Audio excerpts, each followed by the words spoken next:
আসসালামু আলাইকুম বন্ধুরা, আমি এখন দাঁড়িয়ে আছি সাতক্ষীরা সদর সুলতানপুর বড় বাজার আমের বাজারে। আজ মে মাসের ৫ তারিখ। আজ আমের বাজার শুরু হয়েছে সরকারি তারিখ নির্দেশনা অনুযায়ী। তো দেখুন আমার কাছে আপনারা গোবিন্দভোগ জাতের আম দেখতে পাচ্ছেন এবং কীরকম চকচকে। গোবিন্দভোগ আম 2-3 কেজি এরকম বিগ সাইজের, কিছু কিছু আম 1 কেজি ওজনেরও হয়ে থাকে।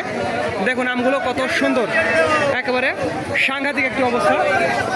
দেখুন কত আম, বাজারে আমের ভরপুর। শুধু এইদিকে না, এদিকে আমার পেছনে দেখুন একেবারে বরাবর সবই আম, আম আর আম। আজকে বাজারে প্রচুর আম এসেছে, প্রথম দিন হিসেবে প্রচুর আম এসেছে। তো যাদের আমের প্রয়োজন হবে তারা আমাদের জানাবেন। স্ক্রিনে এবং ডিসক্রিপশন বক্সে আমাদের নাম্বারটি দেওয়া আছে।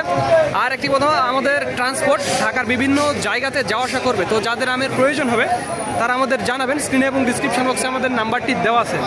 আর একটি কথা বন্ধুরা, ভিডিওটি ভালো লাগলে অবশ্যই আমাদের চ্যানেলটি সাবস্ক্রাইব করবেন। আর আমাদের এছাড়াও আমাদের নিজস্ব 3টি আমের আড়ত রয়েছে, রাজশাহী এবং সাপাহার, নওগাঁ সাপাহার এবং সাতক্ষীরা, রাজশাহী এবং নওগাঁ সাপাহার, এই মোট 3টি আড়ত রয়েছে। তো যাদের প্রয়োজন হবে তারা অবশ্যই আমাদের জানাবেন। ধন্যবাদ বন্ধুরা। This is Mizanur Rahman from Sultanpur বড় বাজার, সাতক্ষীরা।